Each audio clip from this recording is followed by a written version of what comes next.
Poor girl begs Billionaire to let her work at his company in exchange for food. What he does leaves everyone in shock.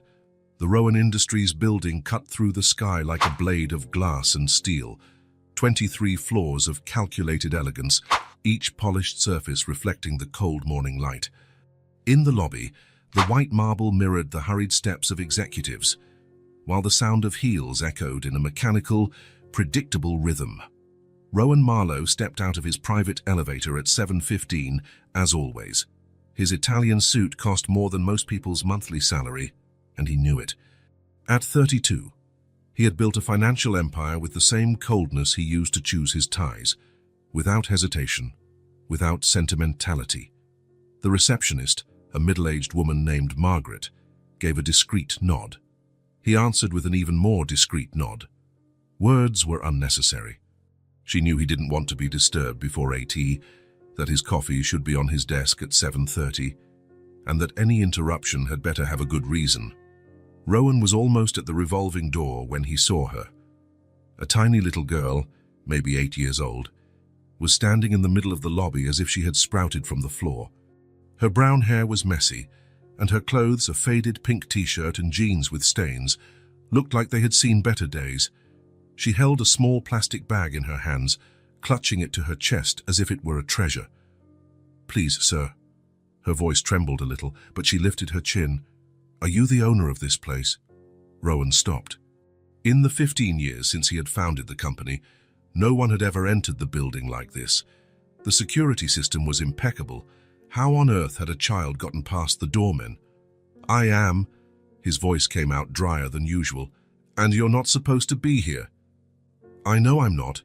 She took a step forward, her eyes shining with a mix of desperation and hope. "But I was thinking, please, don't you need someone to clean? I work really well. I swear I'll clean everything up nicely, without breaking anything."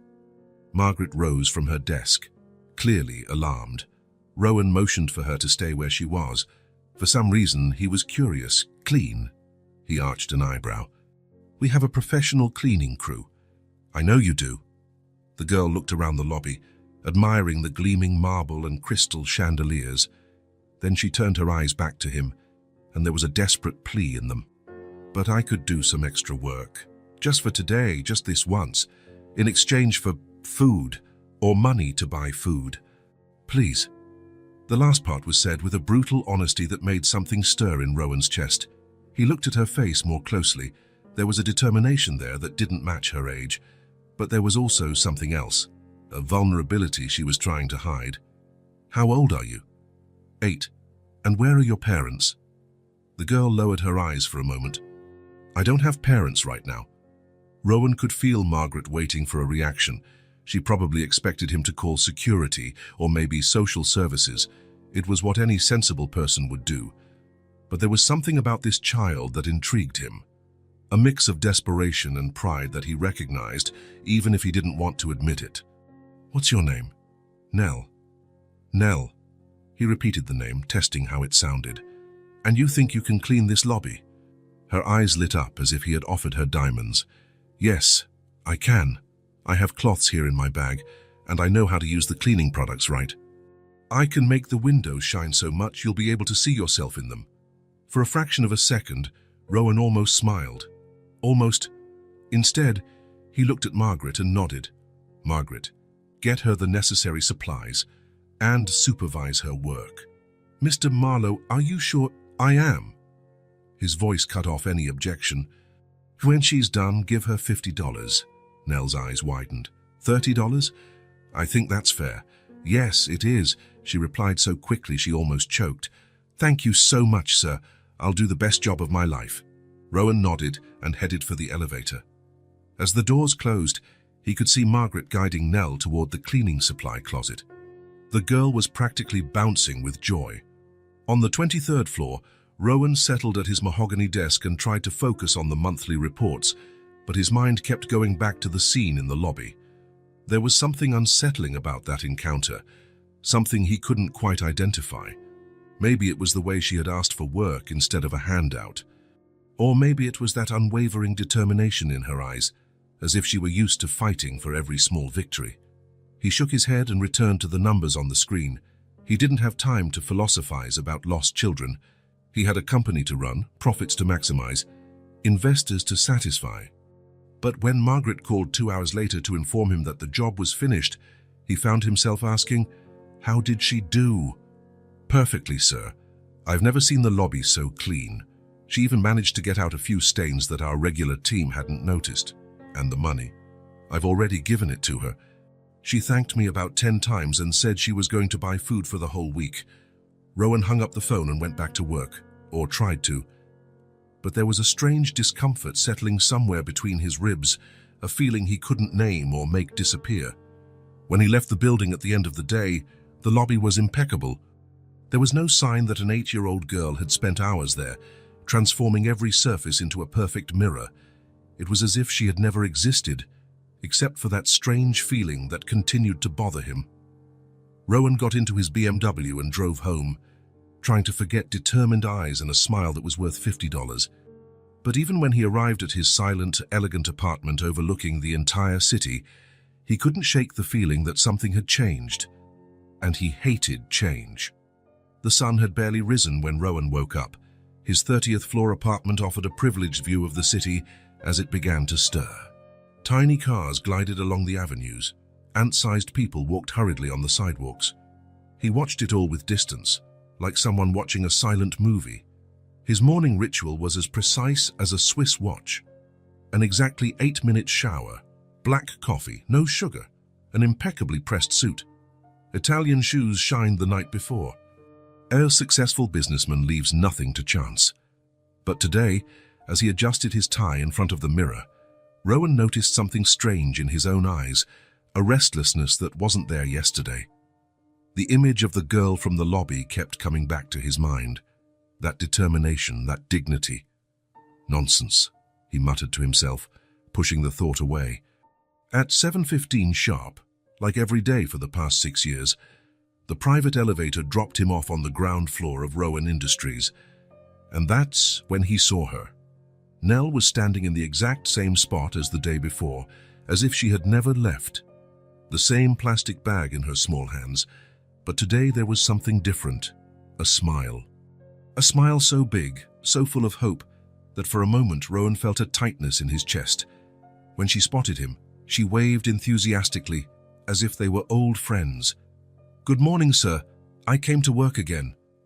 Rowan stopped in the middle of the lobby. He felt the muscles in his back tense automatically, as they did when he was about to close a difficult deal. Margaret, the receptionist, looked at him with a mixture of curiosity and apprehension, clearly unsure how to react to the situation. "Nell," his voice came out harsher than he intended. "What are you doing here?" "I came to clean." She held up the bag as if it were a trophy. Her eyes shone with a mixture of pride and expectation. "I thought maybe you'd need me again today. I can do the bathrooms too if you want. I know how to clean toilets really well." The sincerity of those words hit Rowan like a punch to the gut. He looked around, noticing that some employees who were arriving were starting to watch the scene with curiosity. "No." The word came out sharp, harder than he had planned. "You can't stay here." Nell's smile wavered, but it didn't disappear completely. There was a persistence in her that was almost painful to witness. "But I did a good job yesterday, didn't I? Mrs. Margaret said it was very clean." "It was," Rowan admitted, crossing his arms and assuming the posture his competitors feared in negotiations. "But yesterday was an exception. This is no place for a child." The last word seemed to hit Nell like a slap. The smile finally vanished. She looked at the floor, then at him, then at the floor again. Her small fingers squeezed the handle of the plastic bag so tightly that her knuckles turned white. "I understand." Her voice was just a whisper now. "Sorry to bother you." And that was it. There were no tears, no drama, no tantrum. She simply accepted the rejection as if she were used to it. She turned her back and walked toward the door, her small shoulders visibly slumped, as if carrying an invisible weight. Rowan stood in the middle of the lobby, watching the tiny figure walk away. Something tightened in his chest, a strange, uncomfortable feeling he couldn't name and didn't want to examine. He shook his head and headed for the elevator, annoyed with himself for even thinking about it. "Mr. Marlowe." Margaret's voice reached him as he was almost at the elevator door. What? He didn't turn around, and she looked hungry. Rowan didn't answer. The elevator doors closed, and he ascended to the 23rd floor, trying to forget sad eyes and slumped shoulders that seemed too small to carry so much weight. But he couldn't. During the 8 o'clock meeting, he found himself looking out the window, his eyes subconsciously searching for a small figure on the street below. The vice president of marketing had to repeat a question twice before Rowan registered it. At 10, he cancelled an important call with Japanese investors, citing an urgent commitment that had come up at the last minute. There was no commitment, just a restlessness that wouldn't let him concentrate. At lunch, sitting in his favorite restaurant overlooking Central Park, he barely touched his food. The waiter, who had known him for years, asked if there was something wrong with the dish. There wasn't. The problem was elsewhere. At 3 in the afternoon, he found himself drawing meaningless circles in the margin of a multi-million-dollar contract. The serious face of the CFO indicated that he had asked a question Rowan hadn't heard. "I'm sorry, could you repeat that?" The CFO frowned, concerned. In 15 years, no one had ever seen Rowan Marlowe distracted during a business meeting. At 5:30, as he was organizing his documents to leave, Margaret knocked on his office door. She entered without waiting for an answer, something she never did. "May I speak with you, sir?" Quickly, Rowan didn't look up from his papers. "It's about the girl, Nell." Margaret closed the door behind her, her expression serious. "Sir, I know it's none of my business, but what?" Rowan finally looked at her. "She came back at lunchtime." Margaret seemed to be choosing her words carefully. "She didn't come into the building, she just stayed outside, watching." Rowan felt the tightness in his chest intensify.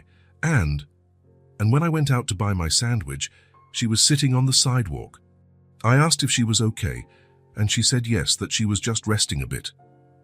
Margaret hesitated, as if weighing whether she should continue. Rowan realized he was holding his breath. "Margaret, get to the point." "Sir, I don't think she has anywhere to go." The words hung in the air like an accusation. Rowan looked at Margaret, then at the window, then at his own hands, which were now gripping a pencil with unnecessary force. "That's not my problem." His voice sounded empty even to his own ears. "I know it's not, sir, but nothing." Rowan stood up abruptly and grabbed his jacket. "She is not my responsibility." Margaret nodded silently and left the office. There was nothing more to say. Rowan arranged the papers on his desk with stiff movements, trying to ignore the annoying voice in his head that said he was being a first-class idiot. The truth was that Nell had disturbed something inside him, something he preferred to leave dormant. A memory, perhaps, an echo from another life, another time. 20 minutes later, Rowan descended in the elevator to the ground floor. The lobby was empty and impeccable, with no trace of the presence of an 8-year-old girl who, a few hours earlier, had been there, asking for just one chance. Night had fallen over the city. The air was cool, and lights were beginning to turn on everywhere, transforming the buildings into gigantic jewel boxes. Rowan walked to his black BMW parked in the reserved spot with his name on it. He was putting the key in the lock when he heard a noise, a metallic noise like cans clanking against each other. He turned his head in the direction of the sound and saw, across the street, a small figure crouched next to the dumpsters. His heart involuntarily sped up. Nell was there, rummaging through the trash with her small hands. For a moment, Rowan was paralyzed, unable to move or look away. Then, without thinking about what he was doing, he crossed the street almost at a run, ignoring the angry honk of a taxi that had to brake sharply. "Nell." She turned, startled like a cornered wild animal. She had dirt smudges on her face and hands. Her hair was messier than it had been that morning. When she saw him, she quickly tried to hide something behind her back. "Hi, sir."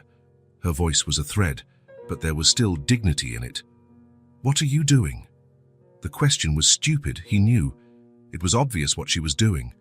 Nell looked at the ground, ashamed. "Nothing." "Nell," Rowan's voice came out softer, almost gentle. "Show me what you have there." Reluctantly, as if admitting a crime, she brought her hands forward. She was holding half a sandwich wrapped in crumpled aluminum foil, clearly taken from the trash. The bread was already showing signs of mold on the edges. I was hungry. Her voice was just a whisper now. I didn't find anything today. The tightness in Rowan's chest turned into something physical, a real pain that made him take a deep breath. He knelt beside her, not caring that his $5,000 pants were touching the filthy alley floor. "Nell, where do you live?" "Nowhere." She wouldn't look at him. "What do you mean, nowhere?" She shrugged, a small, resigned gesture, as if she were talking about the weather and not about being homeless. "The house caught fire. I got out. They didn't. They who? My parents." The words came out simply, without drama or self-pity, as if she were reporting a daily fact. "It's been 2 weeks." Rowan felt the world stop for an instant. 2 weeks. "Yeah?" Nell finally looked at him. "That's why I came to work at your company yesterday. I need to buy food, you know." There was an impeccable logic to that explanation, a practical need that left no room for sentimentality. Rowan looked at her face, dirty, thin, yet still determined. There was a strength there he didn't see in many adults, a resilience that shouldn't exist in an 8-year-old child, a strength born of necessity and survival. "Come on." Rowan stood up and held out his hand. "Let's get something to eat." Her eyes widened with suspicion. "But you said..." "Forget what I said." He kept his hand extended, a silent offer. Nell looked at his hand for a long moment, as if pondering whether this was real or some kind of trick. Then, slowly, like someone testing the water temperature before getting in, she placed her small, dirty hand in his. The trust in that simple gesture hit Rowan like a wave. For an instant, he didn't know what to say. They crossed the street in silence and entered the first diner they found, a simple place with formica tables and plastic benches. It wasn't the kind of establishment Rowan frequented, but at that moment it seemed perfect. He ordered a hamburger, fries, and a soda for her, and a black coffee for himself. They sat at a table in the back, away from the windows and curious eyes. When the food arrived, Nell attacked the hamburger as if she hadn't eaten in days. It was likely she hadn't. Her small hands held the sandwich tightly, as if someone might try to steal it at any moment. "Slow down." Rowan pushed the soda closer to her. "You'll make yourself sick." She nodded, but continued eating quickly. When she finished the hamburger, she started eating the fries one by one, saving a few in her pocket when she thought he wasn't looking. "You can eat it all," Rowan said softly. "I can order more if you want." Nell stopped, surprised, and then continued eating, but now a little more slowly. When she finished, she leaned back in her chair and looked at him with a gratitude so genuine it was almost painful to see. "Thank you. Where have you been sleeping?" Rowan tried to keep his voice neutral, as if the answer didn't matter that much. "Here and there." She shrugged again, that gesture that seemed to say everything was fine when it clearly wasn't. "There are some places you can hide. There's a dry spot under the bridge. And behind the supermarket, there are some big boxes." Rowan ran a hand through his hair, trying to process the situation. An 8-year-old girl, an orphan, with no family, no home, living on the streets for 2 weeks. Eating garbage, sleeping in boxes. It was a reality so distant from his own that it seemed almost unreal. It was impossible. It was unacceptable. "How you can't stay on the street?" The words came out firmer than he intended. "I can take care of myself." There was a fragile pride in that statement. "No, you can't." Rowan leaned over the table. "It's dangerous. You're only 8 years old." "I know." Nell looked out the diner window at the darkening night outside. "But I don't have a choice, do I?" The simplicity of that realization fell on Rowan like a weight. He was silent for a long moment, fighting an internal battle. All logic, all reason, all common sense told him to call social services, to let the professionals handle the situation. It was the correct procedure. It was what any sensible person would do. But there was something in those eyes, a vulnerability disguised as courage, a fragility masked by strength, that touched him in a way he couldn't explain even to himself. "Come with me." The words came out before he could censor them. "Where to?" Nell asked, suspicious. "To my place." Rowan could hardly believe what he was saying. Just until I figure out what to do. Until we find a solution. Nell looked at him as if he had just announced he was taking her to the moon. Really? Really? Rowan stood up and left enough money to pay for 10 meals like that one. But it's temporary, understand? Just until we figure out a better solution. A suitable place for you. She nodded vigorously, her face lit by a hope so fragile it seemed it could break at the slightest touch. I understand. Thank you so much, Mr. Rowan. He didn't remember telling her his first name. They left the diner together, a tall man in an Italian suit walking beside a small, dirty girl, and Rowan wondered if he wasn't making the biggest mistake of his life. Maybe he was. He probably was. But when he looked down and saw Nell walking beside him, small but determined, her eyes fixed on the path ahead like someone used to facing whatever comes, he knew he had no choice. At least, not for him. Rowan woke up with the sunlight hitting his face. For a moment, he lay there looking at the ceiling, trying to understand why he felt something was different.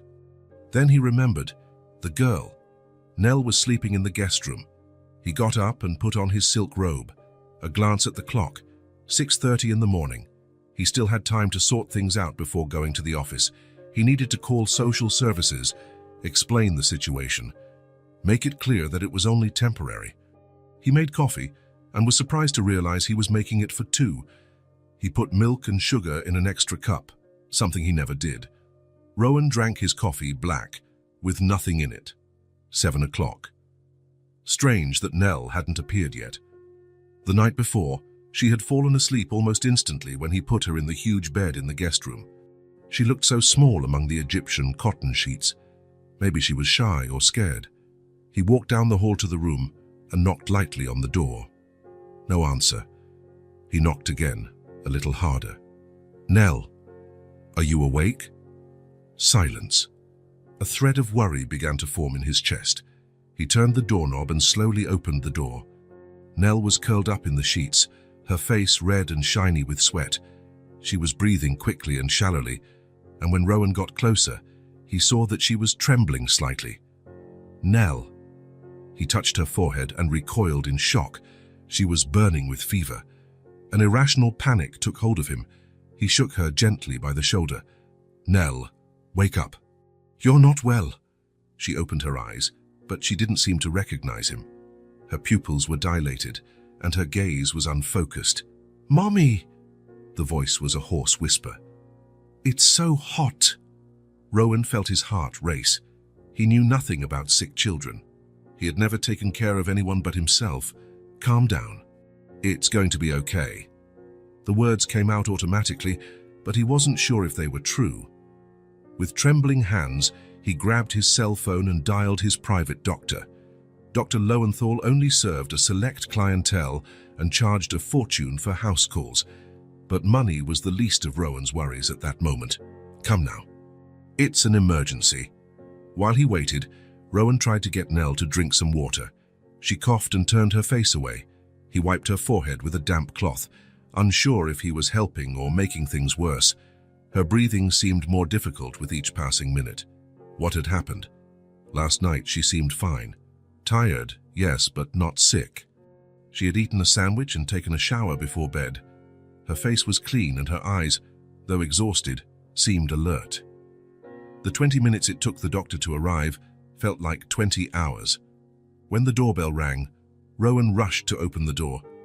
Where's the patient? Dr. Lowenthal asked, direct and professional. In the bedroom. It's a girl. 8 years old. The doctor raised his eyebrows, surprised, but asked no questions. He followed Rowan to the guest room. The examination was thorough. Temperature, throat, lungs, reflexes. Nell remained semi-conscious, responding in monosyllables when the doctor spoke to her. Well, Mr.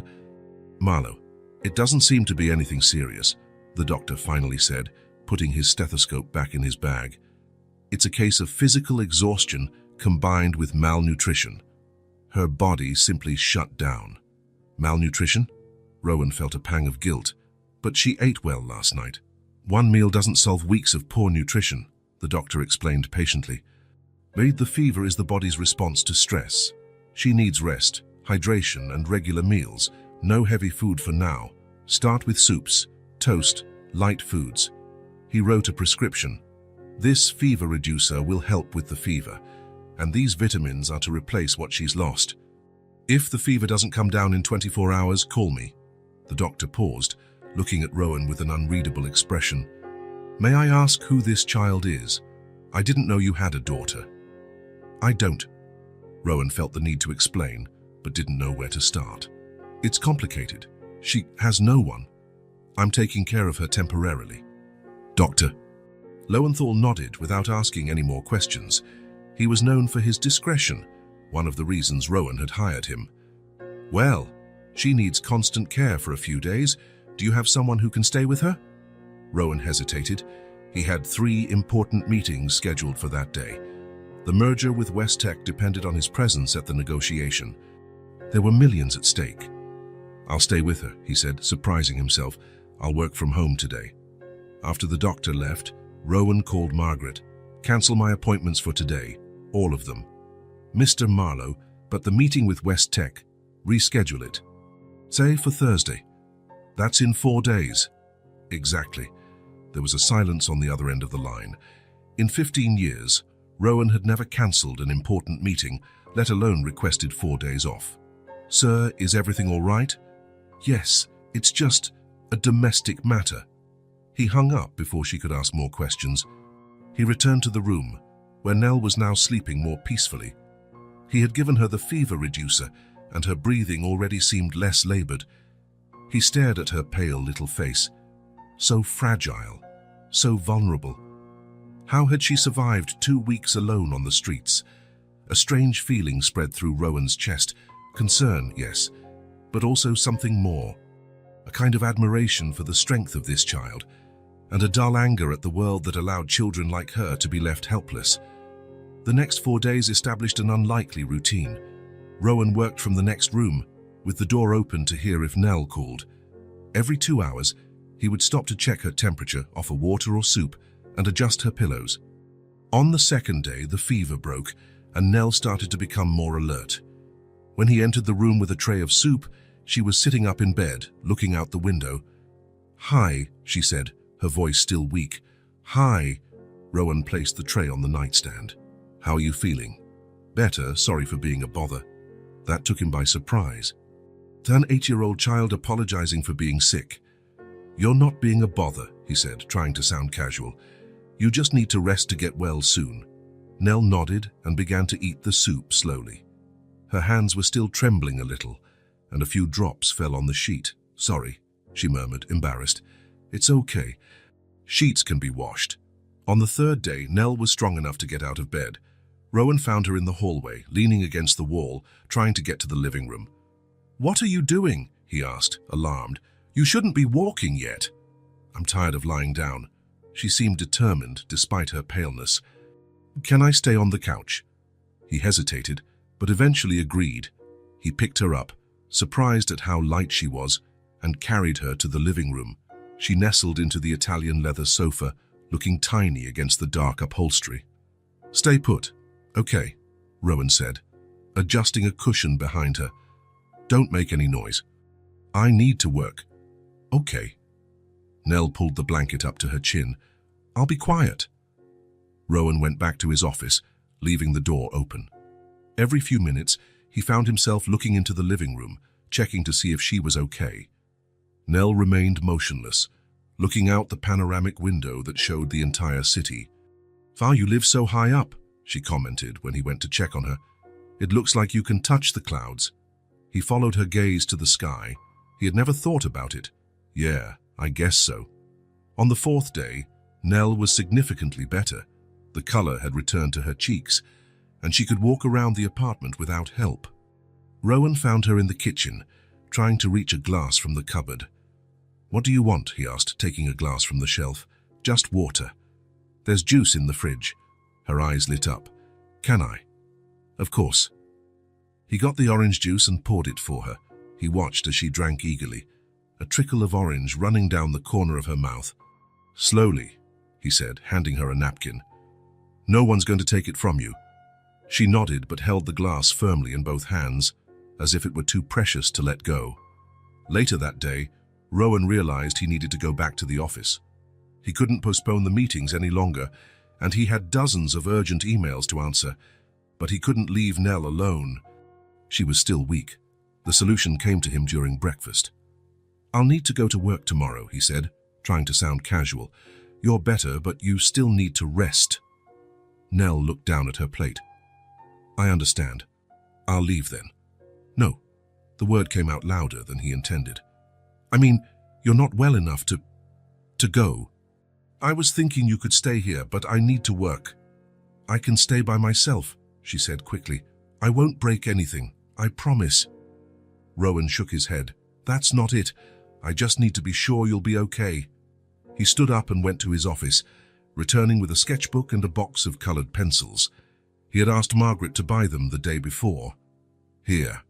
So you don't get bored." Nell looked at the supplies as if they were gold. "Is this for me?" "It is." He placed the sketchbook and pencils on the table. "You can draw while I'm away, but you have to promise you'll rest too." "I promise." She was already opening the box of pencils, admiring the colors. "So I'll draw beautiful things." When Rowan returned from work that evening, he found the house silent.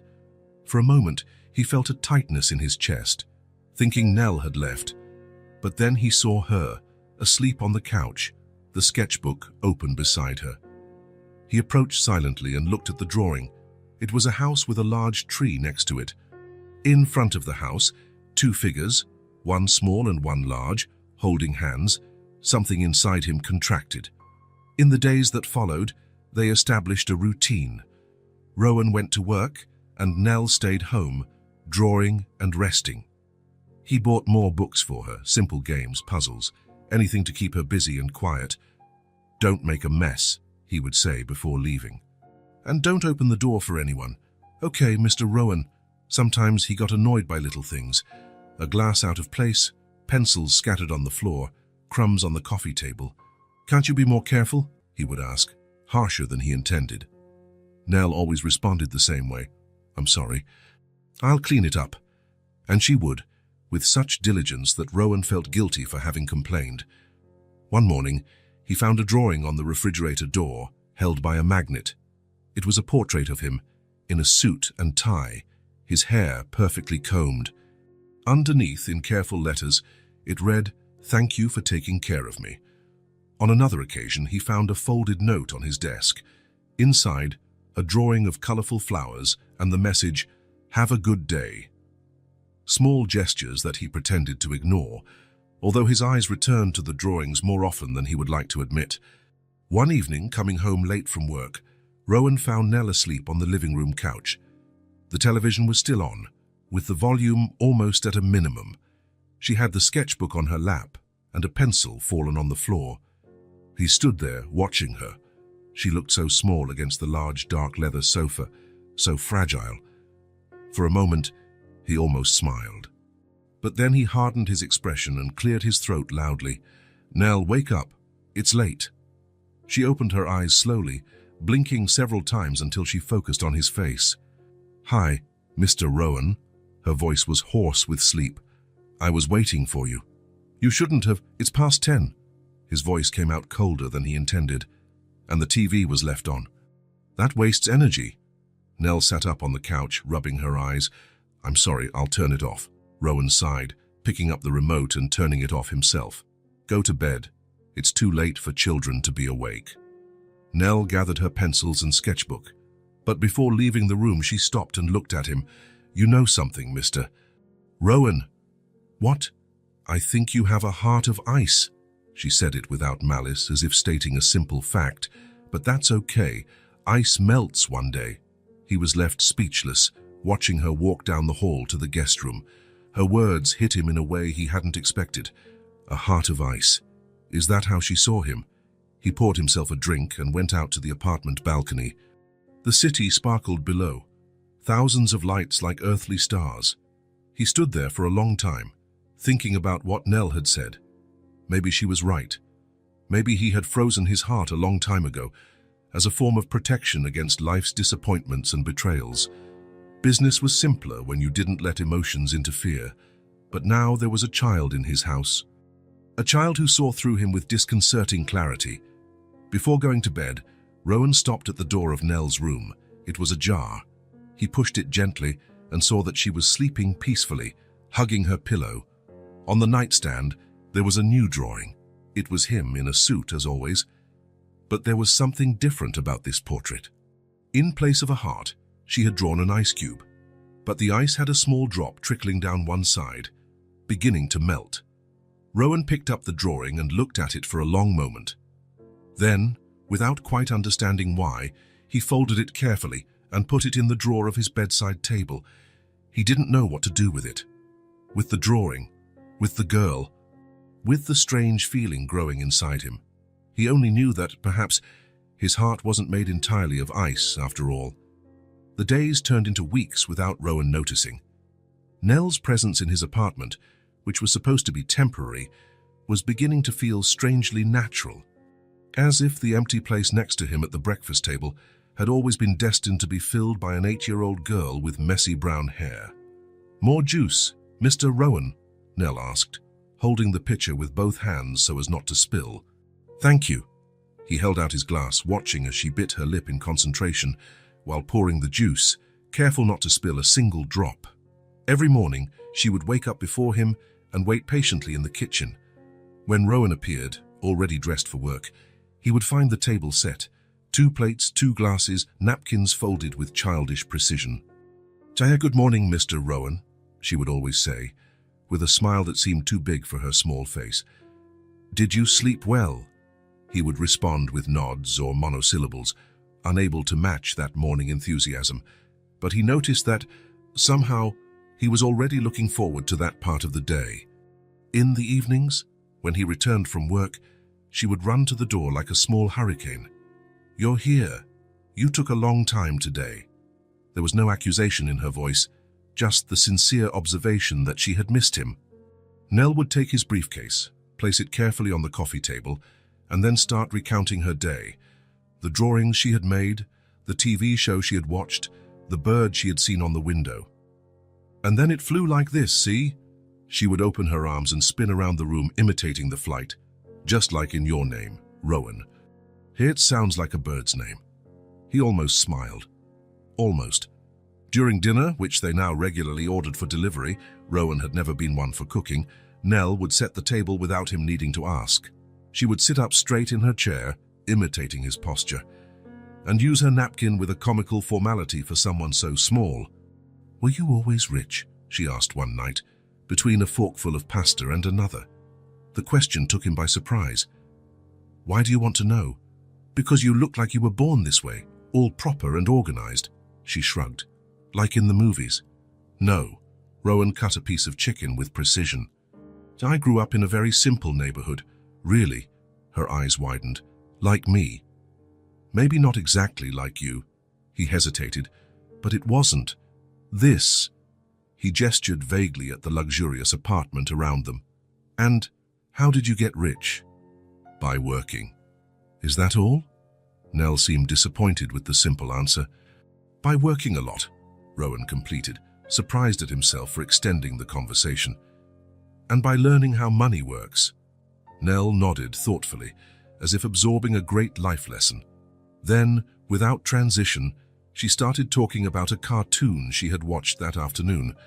That's how Rowan discovered that she liked stories about talking animals, that her favorite ice cream was strawberry, and that she was afraid of thunder. Information he hadn't asked for, but that, somehow, he had been storing away. One Saturday morning, Rowan was drinking coffee on the balcony when Nell appeared beside him, silent as a cat. "Can I stay here too?" He nodded, and she settled into the chair next to him, her legs dangling in the air. They were silent for a few minutes, watching the city below. It was strange how the silence with her didn't feel awkward. "It's pretty, isn't it?" Nell commented finally. "It looks like a bunch of toys down there." Rowan looked at the urban landscape. He had never thought of it that way. "I guess so." "Do you like living up here, far away from everyone?" The question was simple, but it touched on something deep. Why had he chosen to live so isolated, so above the world? "I like the quiet," he answered after a moment. "Me too." Nell hugged her knees. Yeah, but sometimes it's nice to have someone around, right? He didn't answer, but something in that innocent observation made him think. Before Nell, his apartment was impeccable, silent, and empty. Now there were drawings on the fridge, small shoes in the hallway, occasional laughter.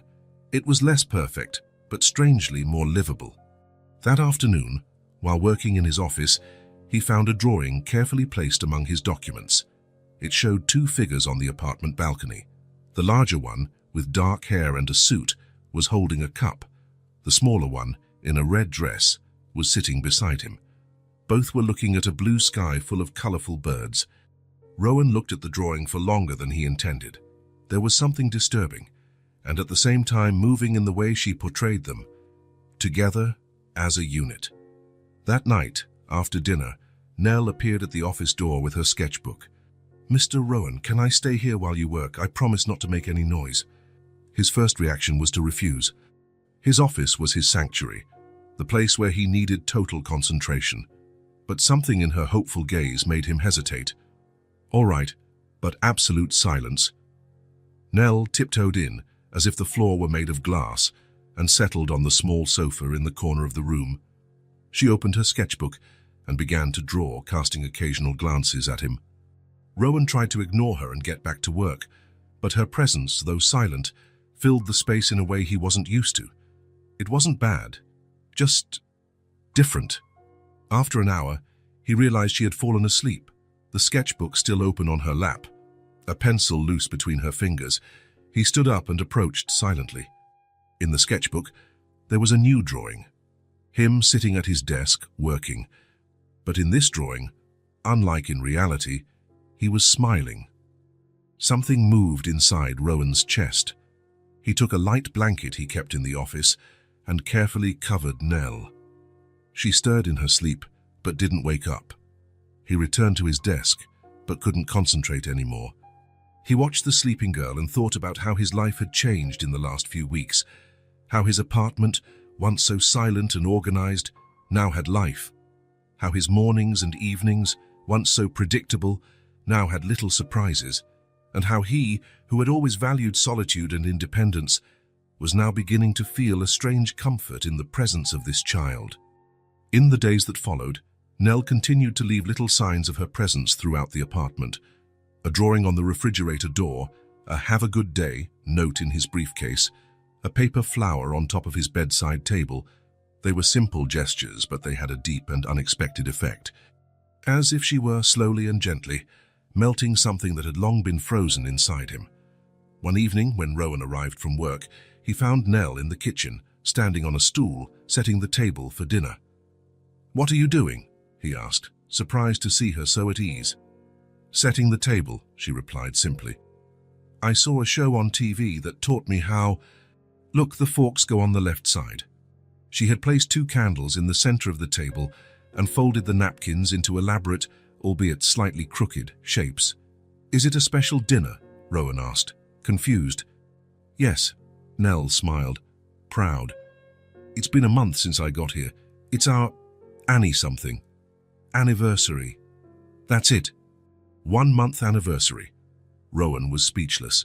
He hadn't realized it had already been a month that he had been sheltering a strange child in his home, a month that his routine and organized life had been turned upside down, a month that, for the first time in years, his apartment didn't just feel like a place to sleep, but a home.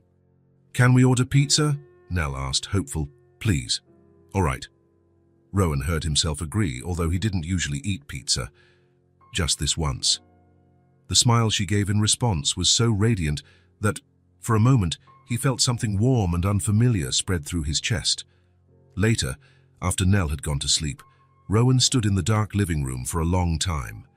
The truth he didn't want to admit was that her presence in his life, in which should have been a disruption, a problem to be solved, was becoming a comfort, a point of light in days that were previously just efficient but empty. When he finally went to bed, he found a new drawing on his pillow. In it, the same 2 figures from previous drawings, him and Nell, were sitting at the kitchen table with 2 lit candles between them. Above, in colorful letters, was written, Happy 1 month. Rowan put the drawing in his bedside table drawer, along with the others he had been collecting without realizing it. Something was happening, something for which he had no name or defense, something that, for the first time in a long time, he didn't want to control or understand, just feel. On Monday morning, Rowan woke up before the alarm went off. He lay there looking at the ceiling, his mind strangely clear. Something had changed during the night. A decision had formed as he slept, like water slowly freezing until it becomes solid. He was getting too involved, letting himself be carried away by a situation that should never have happened. He got up and dressed with meticulous care, choosing his most formal suit, as if the armor of fine fabric could protect him from his own feelings. In the mirror, his face looked the same as always, controlled, confident, distant. But his eyes told a different story. Nell was already in the kitchen when he arrived, setting the breakfast table as she had done every day for the past few weeks. "Good morning, Mr. Rowan." Her smile was as radiant as ever. "I made toast. Do you want it with jam or butter?" "I don't have time for breakfast today." His voice came out colder than he intended. "I have important meetings." Nell's smile wavered for an instant, but she quickly recovered. "That's okay. Can I make you a sandwich to go?" "No need." He picked up his briefcase and walked to the door. He felt her eyes following him, confused by the sudden change in behavior. "I'll be back later. Behave." In the elevator, he took several deep breaths. It was the right thing to do. The situation had gone too far. Nell was not his responsibility. She never had been. There was an entire system created to deal with children like her. Trained professionals, families willing to adopt. He was just, what? A stranger who had found her by chance, a businessman with no qualifications whatsoever to raise a child. In his office, he closed the door and made the call he had been putting off for too long. "Child and Family Services, good morning." "Good morning. My name is Rowan Marlowe.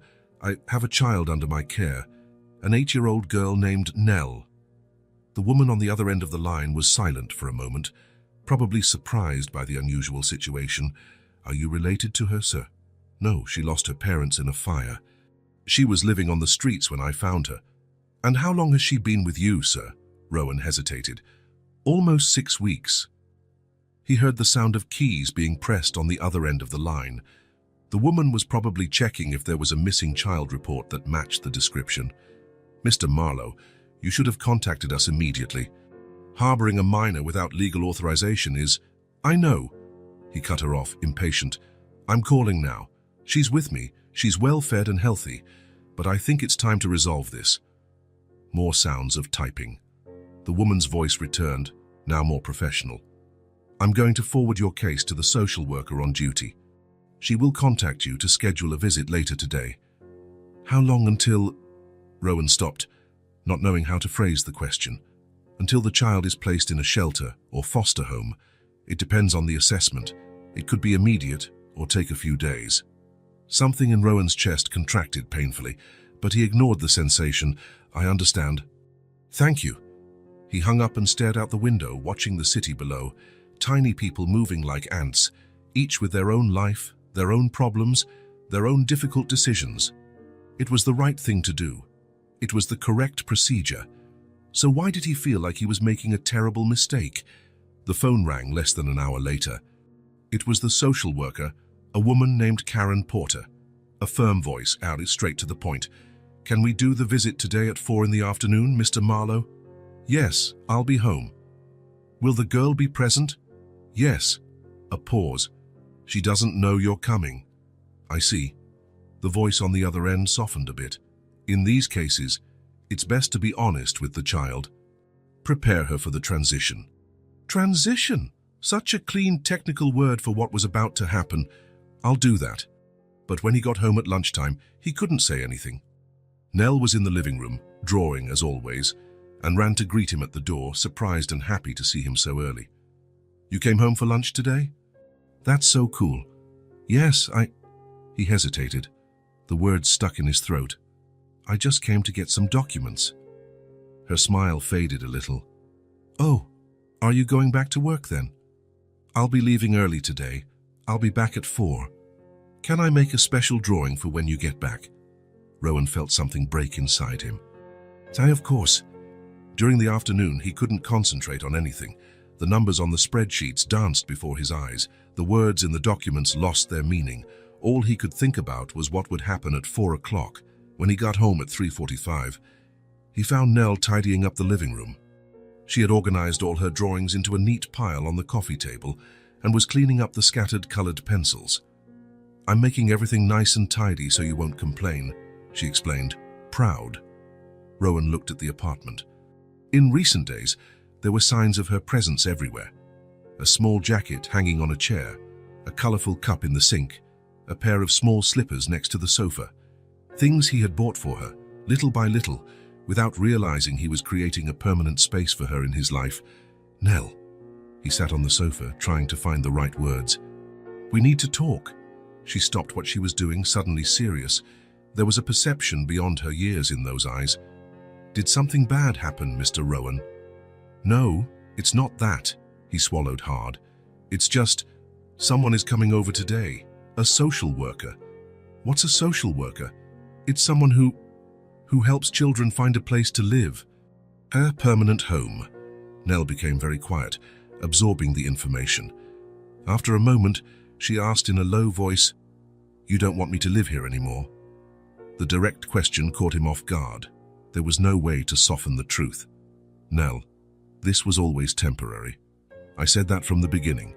This isn't a suitable place for a child. You need a real family. People who know how to take care of you properly. Don't you take good care of me? Her voice was small, hurt. That's not it. Rowan ran a hand through his hair, frustrated with his own inability to explain. I don't know how to be a father, Nell. I don't know how to take care of a child long term. You deserve more than I can offer. She didn't answer. She just looked at her own feet, swinging slightly in the air. The doorbell rang at 4 o'clock sharp. Karen Porter was a middle-aged woman with short grey hair and kind but appraising eyes. She entered the apartment with the efficiency of someone who had been doing this for decades. Good afternoon, Mr. Marlowe. And you must be Nell. The girl nodded shyly without getting closer. I'll need to speak with both of you, first together and then separately. And I also need to see where Nell has been sleeping, what she's been eating, that sort of thing. Rowan nodded, tense. Of course. Make yourself at home. The social worker spent the next hour meticulously assessing the apartment. She checked the refrigerator, well stocked. Nell's room, adequate, though without childlike decor. The bathroom, clean, appropriate hygiene products for children. Then, she talked with Nell alone in the room, while Rowan waited in the living room, unable to concentrate on anything. When they came out, Nell's eyes were red, but she wasn't crying. Mr. Marlowe, can we speak privately? Karen asked, indicating the kitchen. He followed her, closing the door behind him. Well, I must say I'm surprised, the social worker began. The situation is unconventional, but Nell seems well cared for. Healthy, clean, fed. She speaks very highly of you. Rowan didn't know what to say. However, Karen continued, as you yourself pointed out, this is not a permanent situation. Nell needs stability, a family that can commit to her long term. I understand. I have a spot available in a very good foster home. The Patterson family has cared for several children in similar situations. They are experienced and loving. When does she need to go? Karen consulted her watch. I can take her right now if everything is ready. Does she have any luggage? Luggage. The word sounded strange. What did Nell have to take? A few clothes he had bought, the drawings, the sketchbook, nothing else. I'll help her pack her things. When he returned to the living room, he found Nell sitting on the sofa, very still, her hands folded in her lap. She seemed smaller somehow, as if she had shrunk in the last hour. Nell, Mrs. Porter is going to take you to meet a nice family. They'll take care of you for a while until they find a permanent home. She nodded without looking at him. Let's get your things, okay? In the bedroom, Rowan grabbed the small suitcase he had bought weeks ago when he realized Nell would need a place to keep her clothes. He began to place the carefully folded items inside, while she watched in silence. "You can take all your drawings," he said, trying to sound cheerful. "And the colored pencils too. I'm sure they'll like your drawings as much as—" His voice trailed off. "As much as you do," Nell completed, finally looking at him. "Yeah." She walked to the dresser and picked up a drawing that was hidden in the drawer. It was different from the others, more elaborate, with more details. It showed the two of them sitting on the sofa, reading a book together. Something they had done only once, but that she had clearly kept in her memory. "This is for you to keep," she said, holding out the paper. "To remember me by." Rowan took the drawing, feeling his throat tighten painfully. "Thank you." Back in the living room, Karen Porter was waiting patiently, her briefcase now full of notes. Nell stood with the small suitcase in one hand and the box of colored pencils in the other. "Are we ready?" the social worker asked. Nell nodded, but didn't move. She kept looking at Rowan with an intensity that made him look away. "Mr. Rowan?" "Yes, Nell." She dropped the suitcase and the box, and before he could react, she ran and hugged him tightly. Her small arms could barely circle his waist, but the grip was surprisingly strong. "Thank you for everything," she whispered against the fabric of his shirt. "It was nice living with you." Something broke inside Rowan. He felt as if he were falling from a very high place, with nothing to hold on to. He wanted to say something, anything, but the words wouldn't come. Nell pulled away, picked up her things, and walked to Karen Porter, who was waiting with a gentle smile. "Let's go, dear." Rowan walked them to the door, moving like an automaton. When the social worker held out her hand to say goodbye, he shook it mechanically. "We'll be in touch to update you on her situation if you'd like." "Yes, please." And then they were leaving. Nell looked back one last time, her small face serious and composed, no tears. She gave a brief wave and disappeared down the hallway. The door closed with a soft click that seemed to echo in the now empty apartment. Rowan stood there for a long time, unable to move. The drawing was still in his hand, slightly crumpled where his fingers gripped it too tightly. Finally, he walked to the window and looked down at the street below. He saw Karen Porter and Nell leave the building, two tiny figures seen from the 30th floor. The social worker opened the door of a grey car and Nell got in. A moment later, the car drove off, blending into the city traffic. And just like that, she was gone. Rowan turned back to the silent apartment. Everything was exactly as it was before Nell arrived. Elegant, organized, impersonal. Except now there were ghosts everywhere. The sound of laughter where there had only been silence, the memory of small footsteps in the hallway, colorful drawings where there were now only white walls. He sat on the sofa and looked at the drawing in his hands. Him and Nell together, sharing a simple moment of reading. A moment that, at the time, seemed ordinary, even annoying in its interruption of his routine. Now it seemed precious. A deep unease settled in his chest, something for which he had no name. It wasn't just guilt or regret. It was a sense of loss, as if something vital had been torn from him, something he didn't know he needed until it was no longer there. A week, 7 days since Nell had left, 7 days that Rowan had spent pretending that everything was fine. On the first day, he convinced himself he had done the right thing. He went back to work, immersed himself in meetings. When he got home, the silence felt like a relief. No constant questions, just order and peace. On the second day, he found himself looking at the clock at 5 in the afternoon, feeling a restlessness. It was the time he usually left to hear Nell recount her day. On the third day, he opened the fridge and saw a half-empty carton of orange juice. Her favorite. On the fourth day, he passed by the department store and saw a small dress, red with white polka dots. He stopped, imagining how Nell would look in it. On the fifth day, Margaret asked if he was feeling well. "You look tired, sir," she said. Rowan replied that he was great. A lie. On the sixth day, Sunday, the apartment felt too big, too empty. And now, on the seventh day, Rowan finally stopped pretending. The apartment was immaculate after the cleaning crew's visit, everything exactly as it was before Nell appeared in his life. And yet, it wasn't the same. In the bottom drawer of the guest room dresser, he found a sketchbook she had forgotten. The last page showed an unfinished drawing, the beginning of his profile, looking out the window. Just a few lines traced with childish care. Next to the sketchbook, 2 colored pencils, one blue and one red, and a small star-shaped eraser. In the kitchen, a yellow mug with a sunflower design remained in the cupboard. Nell's favorite mug, which he had bought when he realized she always tried to use that particular one. "It matches your smile," he had said, and she smiled even wider. In the office, a pile of drawings carefully stored in the top drawer, drawings he hadn't had the heart to throw away. There was their story.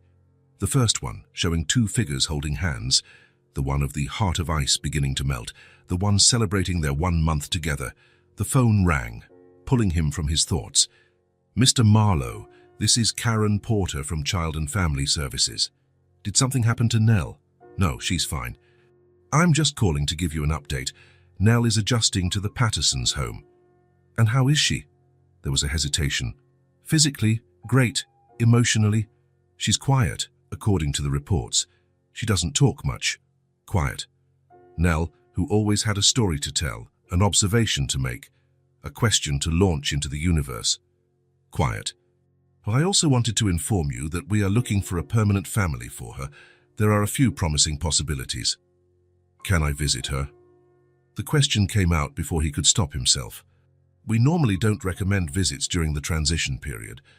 Maybe in a few weeks, when she's more settled. And if she's placed for permanent adoption?" The decision to allow contact with people from her past will be at the discretion of the new family. The reality of those words hit him like a punch. In a few weeks, he might never see Nell again. "Thank you for the information, Mrs. Porter." He hung up the phone and sat in silence, looking at the drawings spread out before him. The last one Nell had given him, the one of them reading together, seemed to stare back at him, accusingly. It was then that the truth finally hit him, clear as sunrise. It wasn't just guilt he felt. It wasn't just a vague regret. It was love. Sometime between finding a hungry girl rummaging through the trash and watching her leave with a tiny suitcase, he had grown attached. No, more than that. He had begun to love her as if she were his own daughter. And now that she was gone, there was a void in his chest that nothing seemed to fill. The apartment was no longer just silent, it was mute. It was no longer just organized, it was sterile. It wasn't a home, it was just a place to exist. Rowan stood up abruptly. He picked up the phone and dialed his secretary's number. "Margaret, cancel all my appointments for tomorrow, and for the day after tomorrow as well.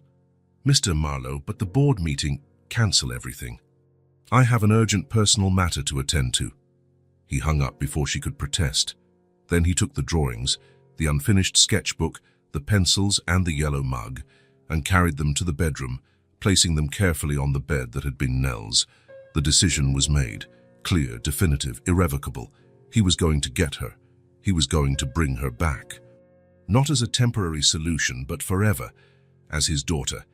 How had it taken him so long to see the obvious, that this girl, who had entered his life by accident, had become as essential as the air he breathed? For the first time in years, perhaps for the first time in his life, Rowan knew exactly what he wanted.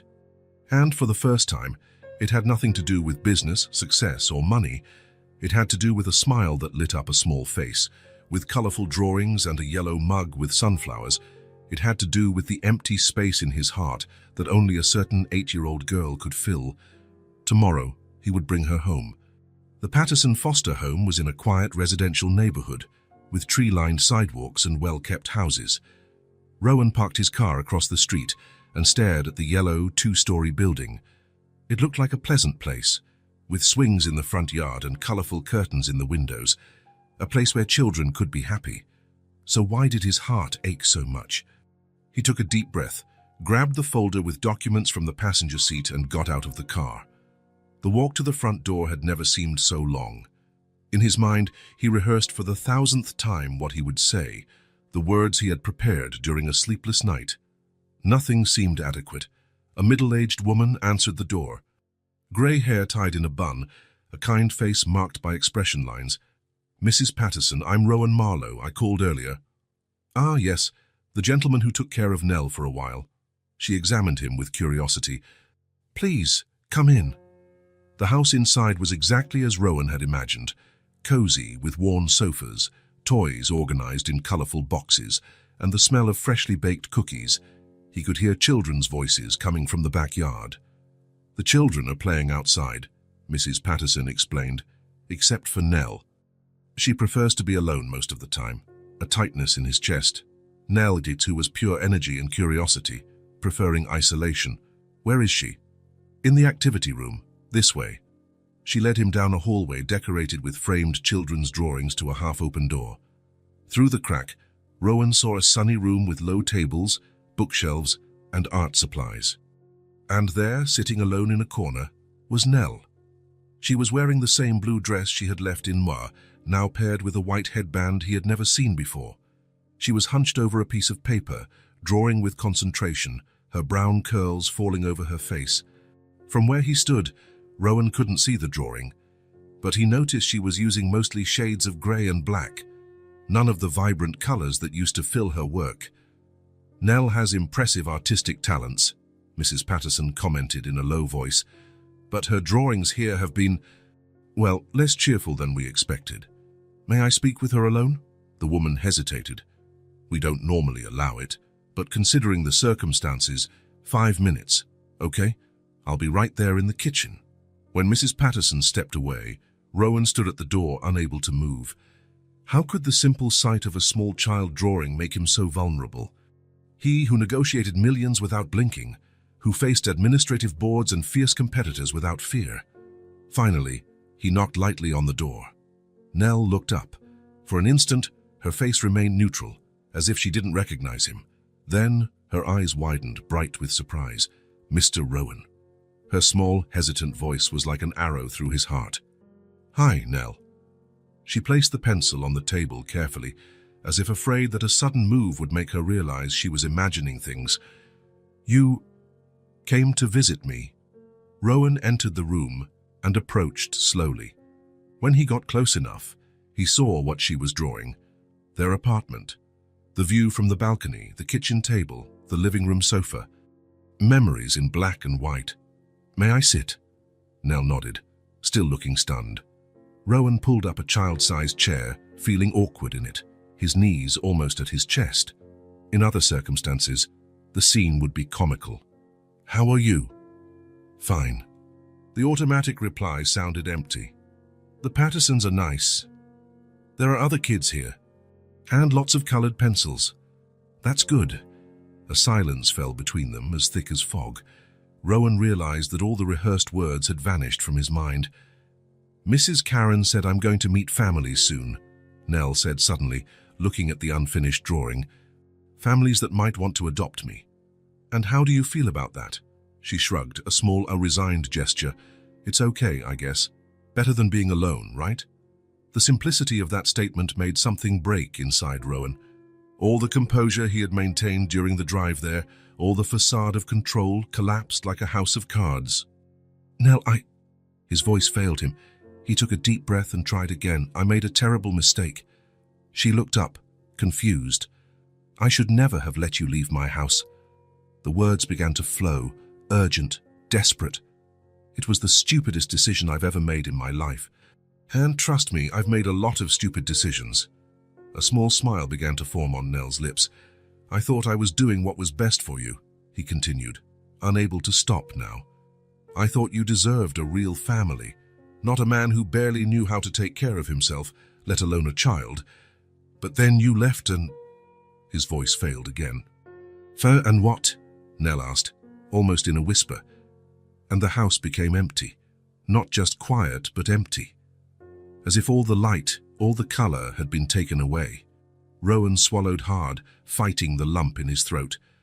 "I found your drawings, your mug, the unfinished sketchbook, and I realized it wasn't just the house that was empty. It was me." Nell's eyes filled with tears, but she kept smiling.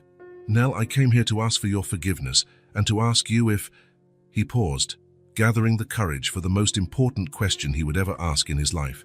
"If you would accept me as your father, not temporarily, not until we find a better solution, but forever, a family." The two of us. The silence that followed seemed to last an eternity. Rowan could hear his own heart beating in his ears, the fear making his stomach contract painfully. Then, without warning, Nell got up from her chair, walked around the table, and stood in front of him.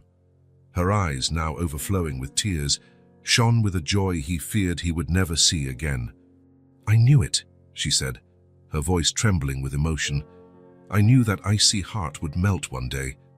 And before he could react, she threw herself into his arms, hugging him with all the strength her small body possessed. Rowan wrapped his arms around her, feeling the tears he had held back for so long finally escape. He cried like he hadn't cried since childhood, without shame, without reservation. He cried for the lost time, for the loneliness of both of them, for the second chance he didn't deserve, but was determined to honor. "Is that a yes?" he asked when he could finally speak. Nell pulled back just enough to look into his eyes, her small hands holding his face. "Of course, it's a yes, silly." The door opened, and Mrs. Patterson appeared, looking at the scene with a mixture of surprise and emotion. "Is everything all right in here?" Rowan stood up, holding Nell's hand. "Yes, in fact, everything is great." "Mrs. Patterson, I came to get Nell. I want to adopt her." The woman's eyes widened. "Mr. Marlowe, things don't work like that. There are procedures, evaluations, waiting periods. I know." He held up the folder he had brought. "I have all the initial forms filled out here. I spoke with Karen Porter this morning. She explained the whole process to me. I know it will take time, but I want to start right now. And in the meantime, I request that Nell be returned to my custody." Mrs. Patterson looked perplexed. This is highly unusual." "Please," Nell intervened, her voice small but determined. "I want to go home with my dad." "My dad?"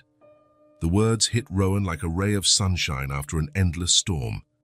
2 hours, dozens of phone calls, and a surprise visit from Karen Porter later. They were in the car, heading home. Nell had a small suitcase in the back seat, larger than when she had left, thanks to some extra clothes and toys the Pattersons kindly allowed her to take. The process would be long, Karen had warned.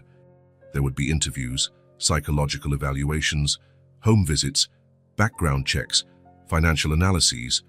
The bureaucracy to turn a single, inexperienced bachelor into the legal adoptive father of a child was monumental. "It will be worth it," Rowan had said, with a certainty he had never felt before. Now, driving back to the apartment, he watched Nell in the rearview mirror. She was looking out the window, absorbing the city with renewed eyes, as if everything were extraordinary. Every few minutes, she would turn to him and smile, as if to make sure it was real, that she wasn't dreaming. "Mr. Rowan." "Yes? Can I just call you Dad now?"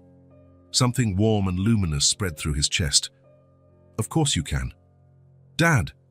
She tested the word, savoring it. "Dad, Dad." Rowan laughed, a sound so genuine and relaxed that he almost didn't recognize it as his own. "We have to redecorate your room," he said as they entered the building's elevator.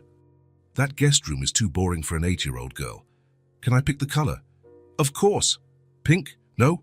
Blue? No. Purple? Purple with stars?" "Purple with stars it is." When the apartment door opened, Nell ran inside, inspecting every corner as if to make sure nothing had changed. She stopped in the living room, looking at the coffee table where Rowan had left the unfinished sketchbook and pencils. "You kept it. I kept everything." He put her suitcase on the floor. "Your drawings, your pencils, even that horrible yellow mug." "It's not horrible," Nell protested, laughing. "It's pretty, if you say so." The following months passed in a whirlwind of activity. The apartment was gradually transformed. Nell's room got purple walls with hand-painted silver stars, shelves for books, a desk for drawing.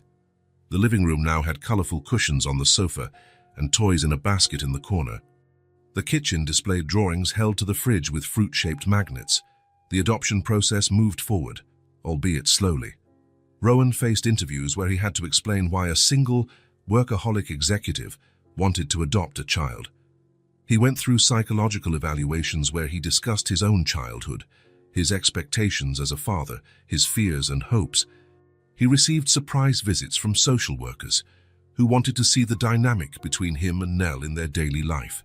And with every step, every obstacle, every moment of doubt, he just had to look at Nell to know that he would do it all over again. 1,000 times, if necessary, she blossomed like a plant finally placed in the sun after a long time in the shade. Her drawings became colorful and vibrant again.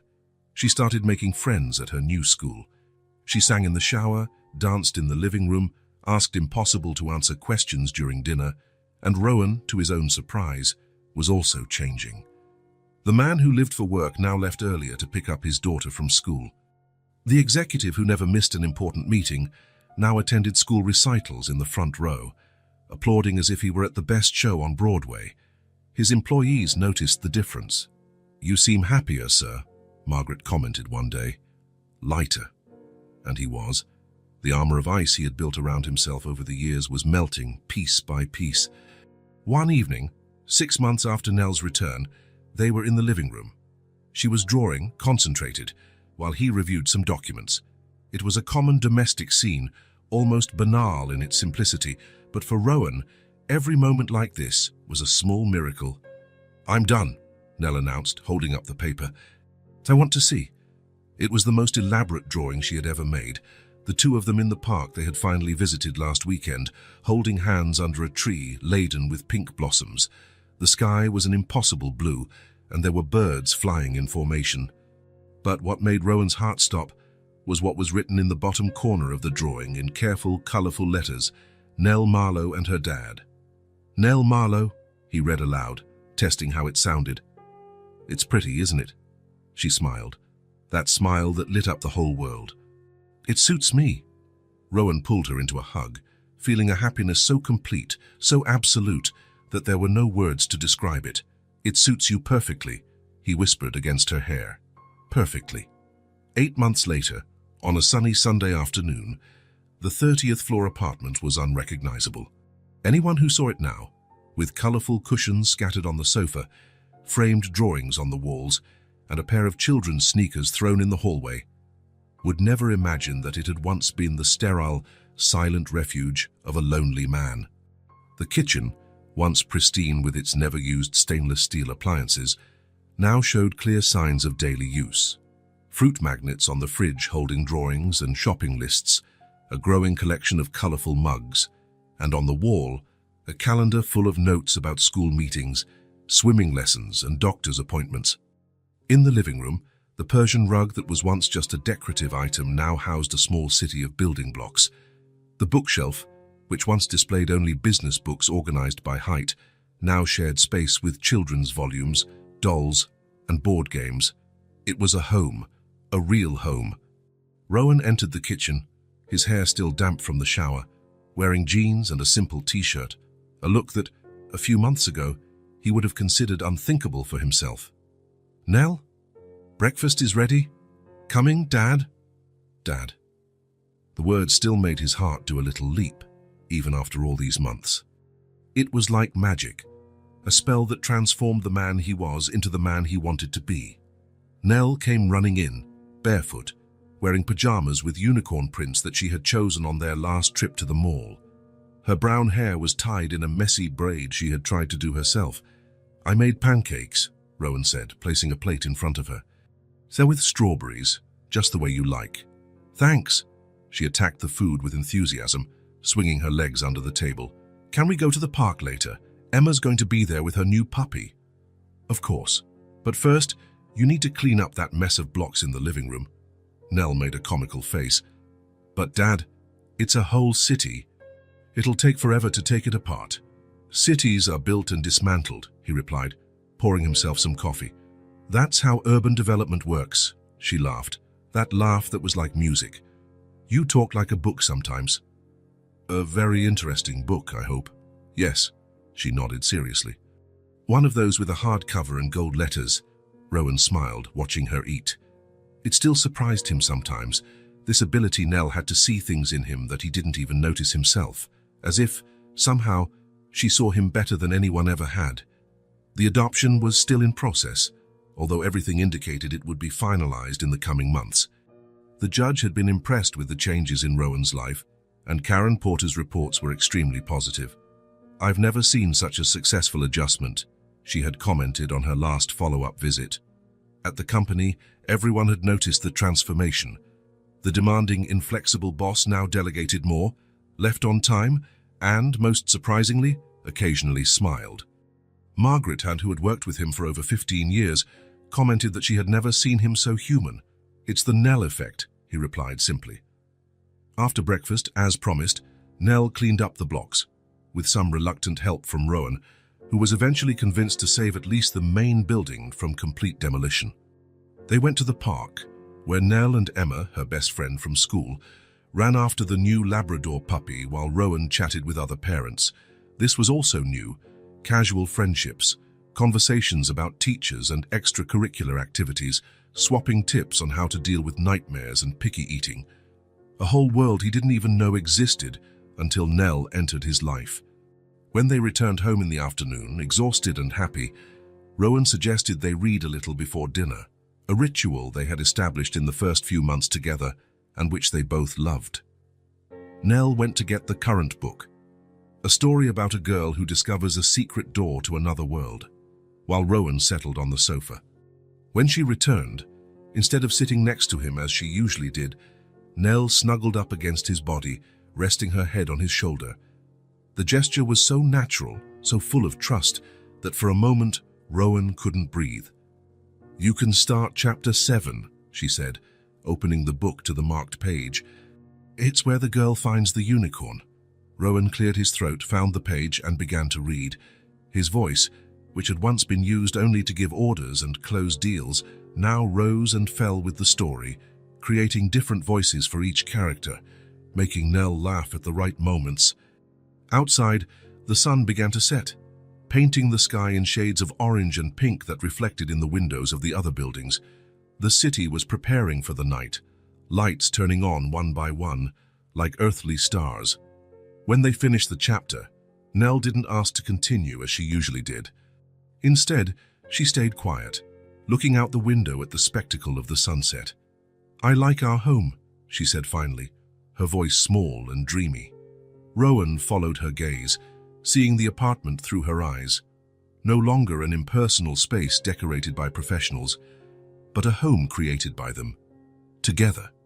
Every toy out of place, every drawing on the wall and every colorful cushion, everything told their story.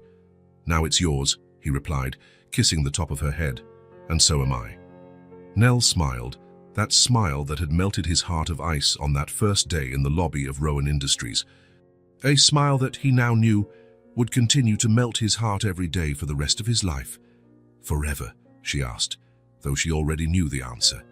"Forever," he confirmed. And it was true. The life Rowan had planned for himself, full of financial success and empty of real connections, had been completely rewritten by a girl who had the courage to ask for work in exchange for food, who had looked at a man everyone considered cold and calculating and seen something that not even he knew existed. As the daylight faded and the first stars appeared in the sky, father and daughter remained embraced on the sofa, in silence. Not the oppressive silence of before, but a comfortable silence, full of all the words that didn't need to be said. Outside, the city continued its frantic pace. Cars honking, people rushing, deals being closed. The world that had once been Rowan Marlowe's entire universe. But here, on the 30th floor, in an apartment once empty and now overflowing with life, there was a different world. A world created by colorful drawings left on the fridge, by laughter during dinner, by stories read aloud, by fears shared in the middle of the night, by whispered advice, by tight hugs, by "Good morning, Dad," and "Good night, my little one." A world that Rowan never knew he wanted until he found it. A world that he now knew was the only one that truly mattered. An unexpected family. If this story touched your heart, subscribe to the channel and turn on notifications so you don't miss the next ones.